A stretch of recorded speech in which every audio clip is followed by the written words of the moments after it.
mine who works at One Secure, and he's going to talk to you about LDAP.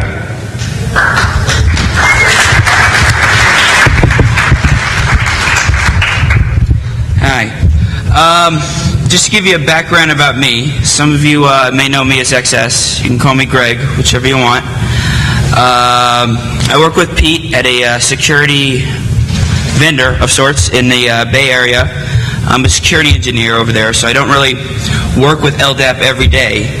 A little bit of my background with LDAP is when I was first brought on board, I was asked to implement a new mail and user system.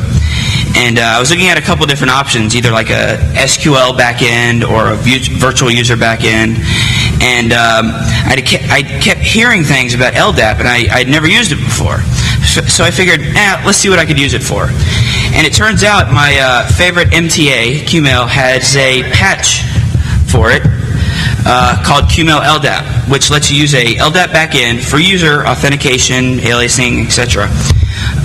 That's pretty much how I picked it up. Unfortunately, the project I was working on was kind of canceled.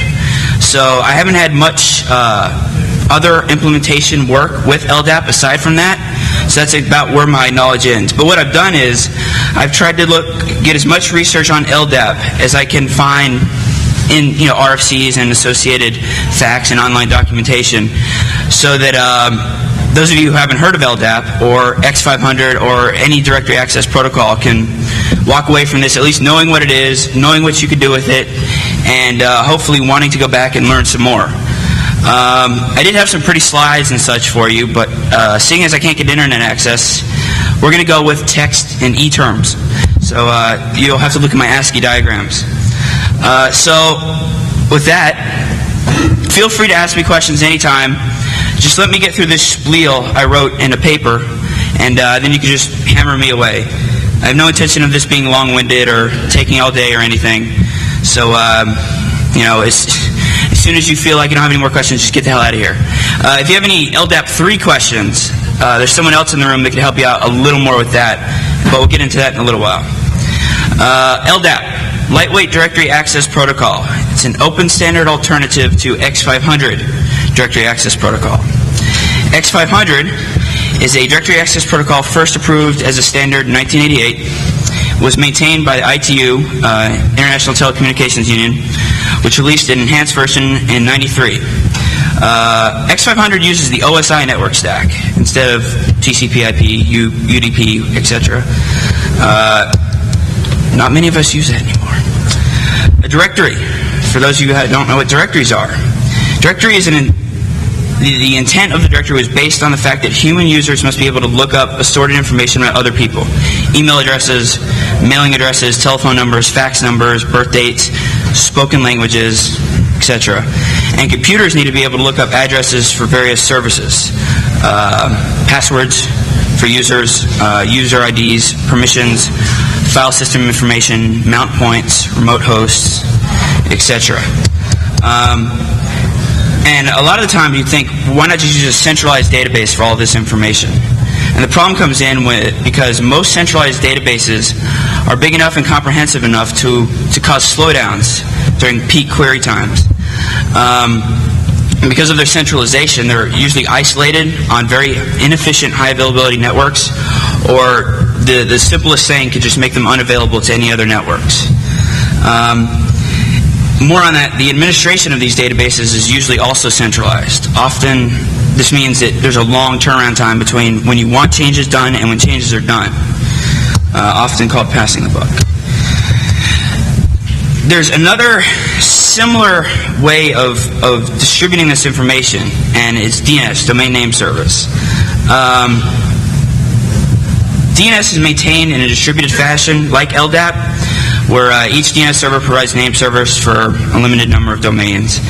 And along with that, servers are often identified, backup servers are often identified for domains, so that in case of failure of a primary server, hosts won't lose name servers. Simple enough. There's some problems with DNS, though. DNS has very limited search capabilities, and the fact that it provides very few data types. Data types in A records, PTR records, C names, different types of records you can associate with the actual names you're hosting. And adding new names involves widespread implementation changes. I can't just go out tomorrow and create a new record type and expect everyone else to be able to read it without everyone else changing what their name server does. Solution to this: LDAP provides decentralized maintenance, meaning that each site running LDAP is responsible for its part of the directory, so that maintenance and updates can be done instantaneously and easy. If I want to make a change to my local company's database, I don't have to go, I don't have to call, Washington to get them to change the database and then wait for the changes to sync all the way back to me. I make it locally. They see it over there. As easy as that. It has extremely powerful searching capabilities. Not exactly all regular expression style, but very similar. And you can construct just extremely complex queries to search LDAP databases. Or excuse me, not databases, directories is the correct term. The definition of how it stores data is actually stored inside of it. So if you want to make a change to how it stores data, say you want to add a new type of record, favorite topping on pizza, you don't have to go out and change the actual implementation. You just add it to your directory. And people remotely can't see it unless they add it to their directory. And it doesn't affect them and it doesn't affect you because they can't see it. It's just something you've added to your database. They can sync it up to theirs, you can sync it up to theirs, whichever. As it's standard-based, it's very, very, very easy to build applications which use directory service. Email servers, automated resource locators, other special purpose tools. Regardless of where they are, what they're running on, or what they're running for an LDAP implementation. Also, because it's standard-based, there are few incompatibilities between different implementations. Once you start using it, you'll see that's a little wrong, but because it's based on a standard, they're supposed to be all the same, but one has an API that allows you to do this, a different one has an API that allows you to do that. So it gets confusing when you start writing software for it. And it can be accessed by most information in one implementation can be accessed from another implementation without much headache, most of the time. Problems with LDAP. Excuse me. Searches in LDAP can span more than one LDAP server, meaning that they're going to have to cross network boundaries. And a lot of implementations cache all this information that it goes out and requests from a remote server. And this usually slows down the response time in queries. It's not as true anymore with people getting larger and larger servers and more and more bandwidth. But that was one of the slowdowns and why you haven't seen LDAP deployed everywhere yet. Security configurations are another problem with LDAP. A lot of the security configurations allow a limited number of query returns when you query LDAP. You may seek, something like everyone named Bob, and you may get 100 results. But the security restrictions on the server may only restrict you to seeing 10 results. These are all stuff that can be tweaked, but it requires a lot of work on the user end if it's not set up correctly to begin with. Some examples of directory service, in case you still haven't caught on. Phone company's 401, or directory service. Directory assistance. It's provided by all the baby bells, or all the ILECs and all the CLECs. They keep an electronic list of all everyone has a phone line, their names, their addresses, their phone number. You call up, give them the name, give them the address, to give you the phone number. It's also available in the phone book. The problem with that is, if you need the city they live in, excuse me, it's hot as hell in here,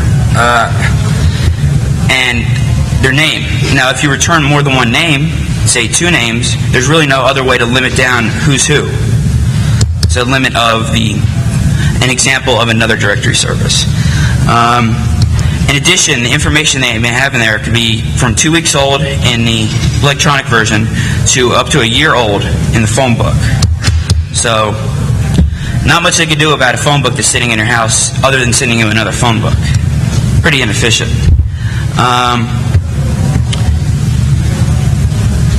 Another problem with that is, if I want to look up the number of someone in Atlanta, for example, I have to call a directory service in Atlanta. I can't call my local directory service. So another limitation of this directory service, or excuse me, directory assistance. How directories are broken up. Entries are primarily constructed holding information in a directory. An entry would be an entry for a user, for example, or a person. Each entry contains information about an object. An object would be telephone number, favorite topping on pizza, spoken language, mailing address, email address. Those are examples of objects in LDAP. Each of these has a collection of attributes for them, or syntax for attributes for them. For example, a telephone number can only contain numerics. Your surname can only contain alphanumeric characters. There's some other ones that, photo data, time code, different types of syntax you can stick on attributes. Boring stuff. Security in LDAP. LDAP by default is extremely lax when it comes to security. It's not much more secure than any default installation of your favorite OS. Pick whatever it is, excluding Windows, because that's never secure. Securing it requires much administrative intervention. So it's not something you could plug and play and hope no one owns it. Access control lists are built into LDAP. You just have to know how to use them, and you have to use them. Each attribute or each object of a given entry being a person, for example, can be permitted detect, compare, read, modify permissions based on the reader's membership in various groups. For example, if someone wanted to look me up and get my phone number, my LDAP server can restrict them from seeing my phone number. They could see that I exist. They could compare my password against another password if I allow them to do that. They could get my address, but I could restrict them from seeing my phone number. Or it could be the other way around. I could let them only see my phone number and see that I exist.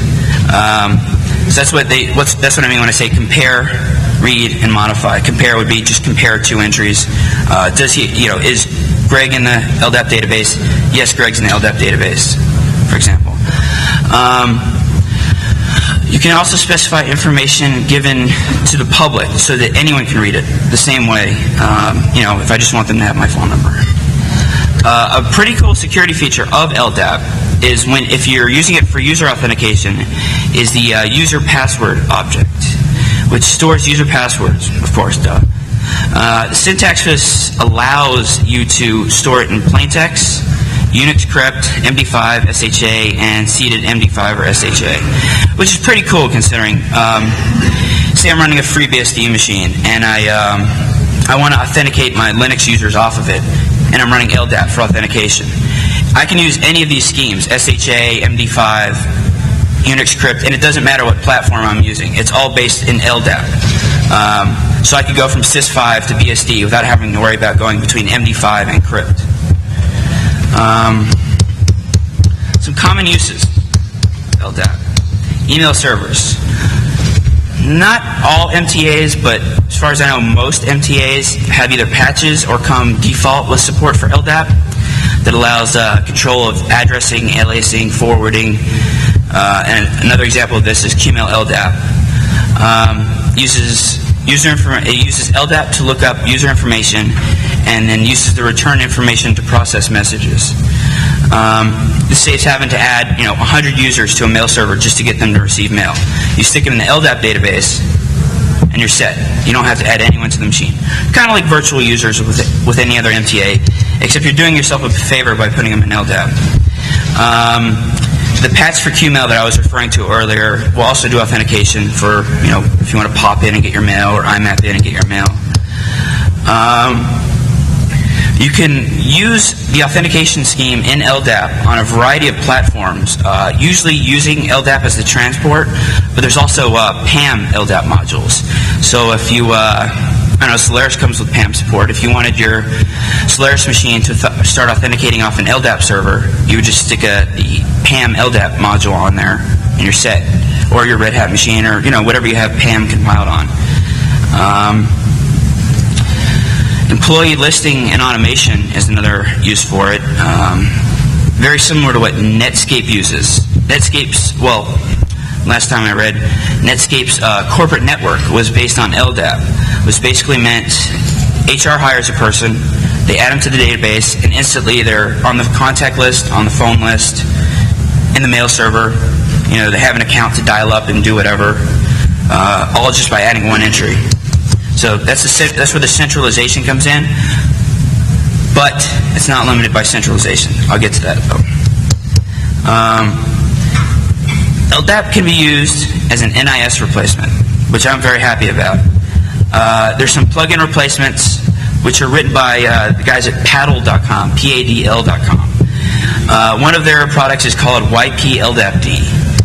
And what it basically does is, if you say you have an existing NIS server and you want to replace it with an LDAP server, but you have machines on the network that don't support LDAP, you can stick YP LDAP-D on there to answer NIS queries from the LDAP database.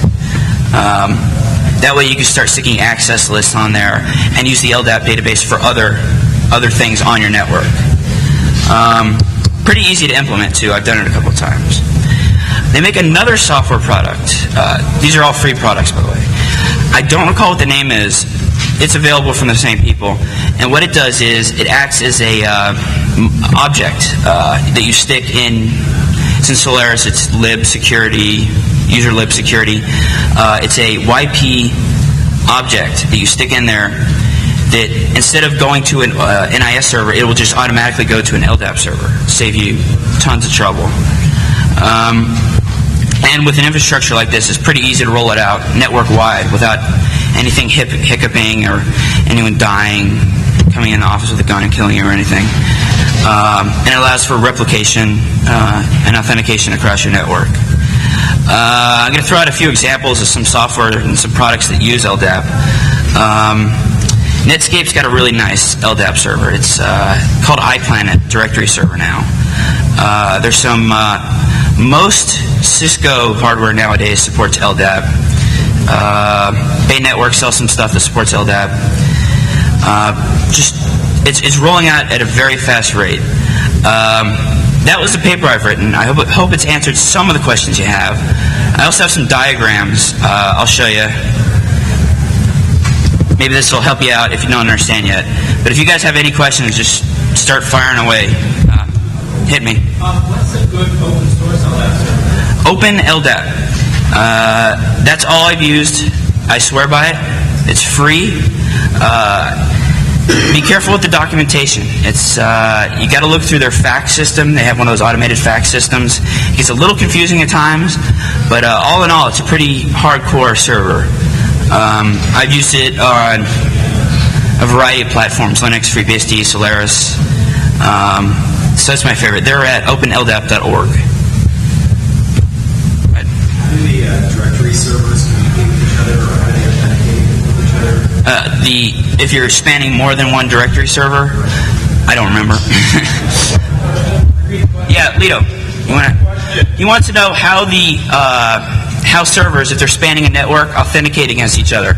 So it doesn't think that it's just a user going out and trying to pull information. It's built into the protocol to replicate against servers, and in the conf files on each slave server, you have the root or manager account that can look into the whole server, and you can have that in any password hash you want, SHA, crypt, MD5, everything like that. It basically authenticates as a regular user to the slave servers.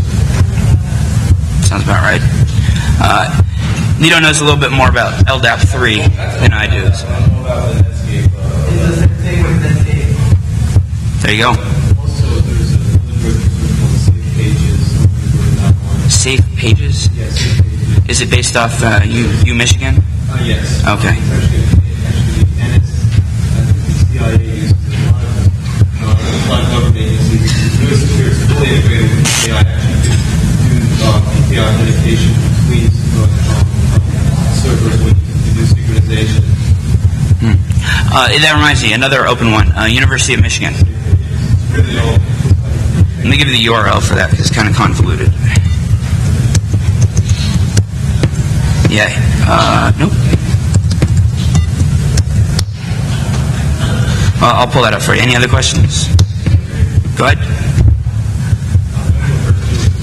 Can you run regular NIST services and LDAP services on the same machine and rapidly migrate between the two? I wouldn't, well, if I were rolling it out, I would have two separate machines simply for, to minimize the confusion involved. You could. It's not going to hurt anything. It's just a matter of maintenance versus confusion. The YP or NIS LDAP implementations are pretty easy to set up.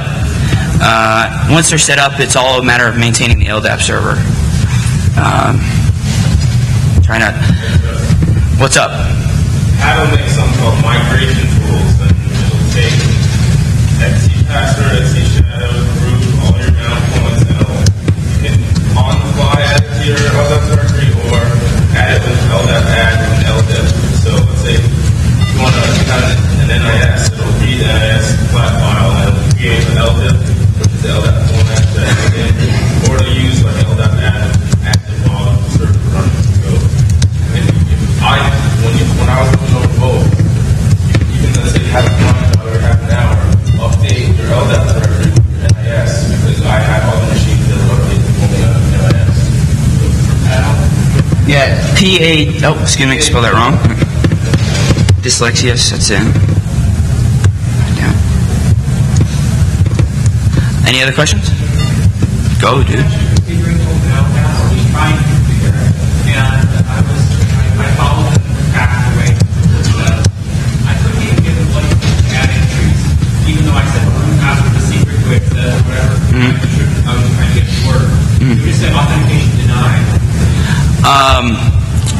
When you use LDAP, well, you did add the root DN first. I had root DN entry in the very first entry after all configuration stuff.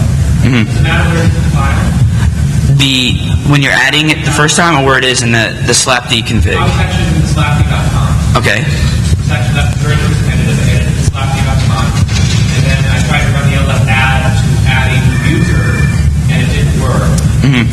You actually have to add the root DN first. Oh. It's not documented, and it may not be something you always have to do, but I've always had to do that. You have to add the root DN. You do the same thing when you're adding a user. You just add the actual. So, like if your organization equals DefCon, and your country equals US, you add that first, and then add users underneath that. Okay, you don't use it. You don't give -u and the P. Oh, you need to use that for the authentication. Right, so I can't even do that. Catch me later. We'll take a look at it on here.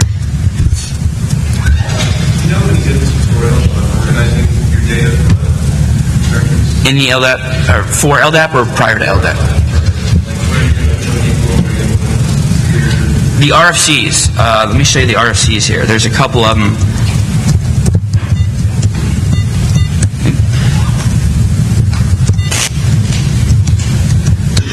These are the RFCs you want. Oops. Right there. A lot of the earlier ones in here are X500 RFCs. The later ones are LDAP 3 RFCs. But everything in between will help you organize it. You'll see how other people have done it.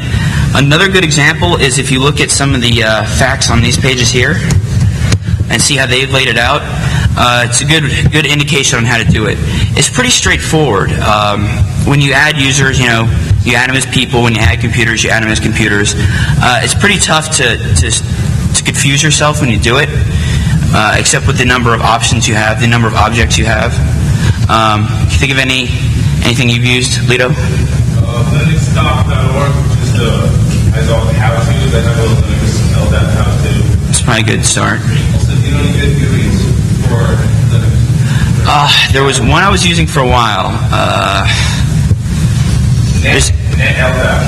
Net LDAP. There's another one. It's a simple LDAP administration tool. It's SLA. LDAP T- from the TK front end that you can LDAP. Check out Fresh Meat also. Do a search for LDAP. There's quite a few front ends. That's another problem, actually, with some of the open or free LDAP servers, is that they don't come with a front end. So you're going to have to do it all by hand, unless you go out and either write a front end or download a front end. Yeah.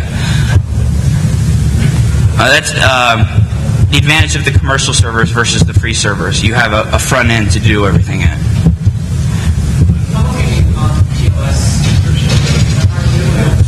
I haven't implemented that before. What's the communication protocol between LDAP servers? It's Slurp D. It uses Slurp D. I'm not sure what port it runs on. But you run a replication server. Oh, not actually, not if you're replicating. If you're just running flat LDAP between servers, it's still LDAP. It just goes out as a user. That's what we were discussing before, how it authenticates. Yeah, it's X500, which was the predecessor to LDAP, ran on the OSI network stack. LDAP runs on TCP/IP. Let me see what port it is for you here. Yeah, that's SSL LDAP. I don't recall which port it runs on. 389? There you go, 389. Yeah. What's the most common version of LDAP that's used by most corporations? Is there much LDAP 3 out there? That's the LDAP 3 master over there. Yeah. Most of the, well, you've got, okay, there's a couple of examples of LDAP ripoffs or similarities. Notes uses, I think, X400, X500 for the back end. Active Directory from Microsoft, similar to LDAP. NDS from Novell, similar to LDAP. We were actually talking one day about using an Active Directory server for an LDAP backend with the NIS module for Solaris to use a 2000 machine to authenticate a Solaris machine. But we never got around to that. Would have been kind of cool. Open LDAP doesn't support version 3, so unless what you use Michigan or Netscape. Yeah, the uMichigan URL is right here. LDAP ITD uMich. OpenLDAP is based off of that, and there's a little more. There's more developers on the OpenLDAP team. I would stand behind them more, the OpenLDAP team myself. Did you have kind of a hierarchy between servers and say you got like server A and C? If you send all your review queries to server A, if they didn't have the information, can it forward the request to server B? That's exactly how it works. That's exactly how it works. So where they don't need to specify all three servers, they can specify one. Yeah, it's just on the server that you're querying, it needs to have other servers defined. It needs to know where to look for the other objects that you want to grab. It's not as bad anymore. If you're running huge queries, you're going to see slowdowns. But everyone's running their LDAP servers in like 450s and crap, so you're not going to have a problem.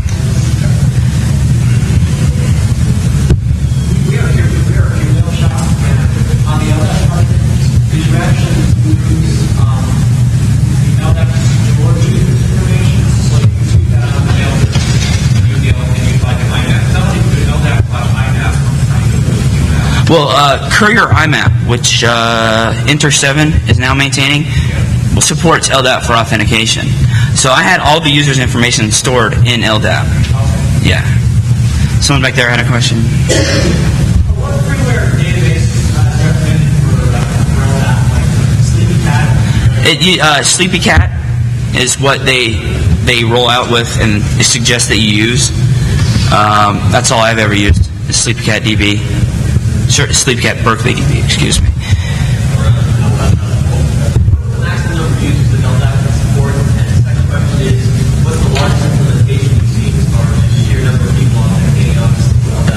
Netscape, corporate, 411.com.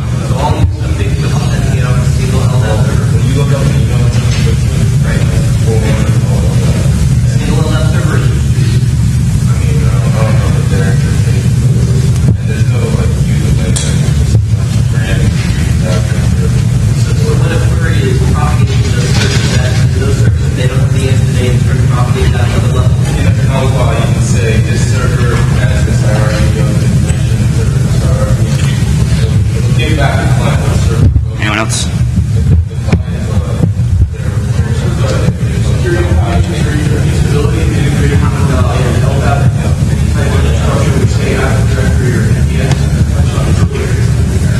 the security of it versus Active Directory or NDS. What would the security be if I was to have some LDAP device that work with Windows, like on the NDS? I don't even know. Yeah, it was just an assumption.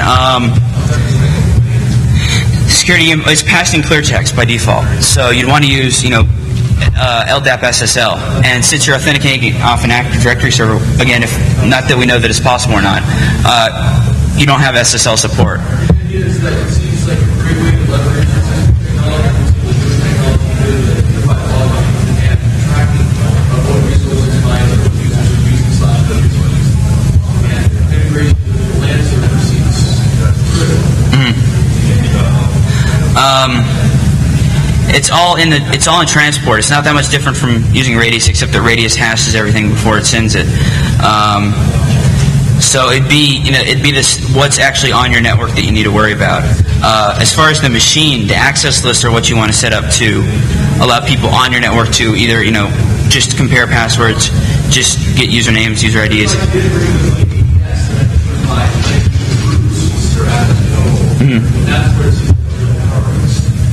I haven't done that, so I can't really comment on what you can do with it.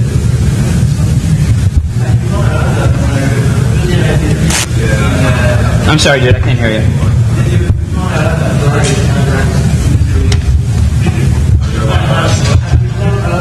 Oh, a lot of bugs in LDAP. Yeah, documentation, the first bug. Lack of any knowledge amongst network administrators about LDAP. Most of the bugs are just user created, just lack of knowledge, or no one's ever used it before. That or confusion. It's when you set it up for the first time, you're going to be really frustrated, just like anything else. And the first time I set it up, I'm like, what the fuck? Just use SQL or something. But after a while, I realized, okay, I see where this fits in. I haven't run into any major bugs. Personally, on the net page, I've been able to create a tree that was able to watch and read. So there was an object in the tree. I was not able to see object in the tree and not able to delete it because you have to delete the object. That's easy though, because you dump it to an LDIF, pull out what you don't want, and then dump it back in. I mean, you'd think. That's a way I found to fix the database a lot of times. Just dump it to an LDIF, pull out what you want, and then dump it back. Anyone else? He was talking about corruption in databases. Yeah, I had problems when you're setting up the replication. The instructions did not work at all, and I just dumped the LDIF and put it back. Yeah.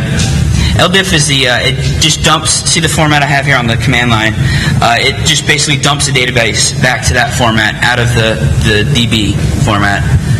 So you can go in there and modify it, or replicate it, back it up, show it to your friends, tattoo it on your back or something. Would you recommend, or not recommend, having an LDAP server on, say, a DMZ, if you have, like, say, a basic web user? I mean, how secure are the servers? Not very, out of the box. Well, the problem you're going to run into is if it's on your DMZ and someone knows it's there, they're going to be able to query it for certain user information.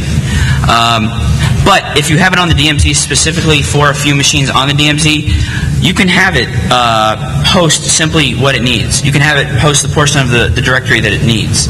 So if, I don't know, say you have a list of all your clients for your web servers in the LDAP server, you can have the one on the DMZ hold only that, and have it replicate or work with an internal LDAP server. Use ACL also. Yeah. Like you can make it so that a user is the only person that can see their own password. So other users can see their name and their whatever, but only control what attributes they can see. So they can only write to their own password. Say if you compare to say LDAP to Radius to TACAX Plus, how do you think it'll? I haven't used TACAX before. Actually, I have to, as soon as I get back, I think, play with TACAX. LDAP versus Radius, I was bored a long time ago. And I wrote a QML backend in Perl that used Radius for authentication and user information. And it's pretty convoluted to use Radius to store real names, forwarding addresses, mailboxes, pictures of people, what languages they speak. I think it should stick only to doing authentication, with Radius. Authentication and pulling down, network information, not RAS and NAS information. Okay, let's just say then authentication, authorization, and accounting, LDAP versus Radius. Okay, authentication, you have the benefit with Radius because more stuff supports it right now. Well, there's a way to, there are some regions where there's an example of that case on the LDAP. Let's get into that. Authentication, accounting was one of the ones you mentioned. And authorization. Authorization, you're going to win with LDAP every time. You could say, you can, if you're running the NIS backend with LDAP, you can have it do everything on your machine. So you're going to have the benefit there. And it can be distributed too. Radius, you can do the whole, what is it called, realms with Radius, but you're still limited to the authentication. You can't store as many objects in Radius. So authentication, you're probably going to win with Radius if that's all you want to do. Does that answer your question? Convoluted enough? Or you can flag me down later and hit me or something. Anyone else? Did I bore you to death enough? Okay. I'll have slides for you, which weren't here today. You can get them here. I'm going to write down the URL. Or you can email me. It's my email address. Always around, always available. If you see me here at Con, just run up to me, ask me a question, whatever. I'll either avoid the question or deny it. That's been LDAP. That's what I know. That's what you know now. Hope you enjoyed it.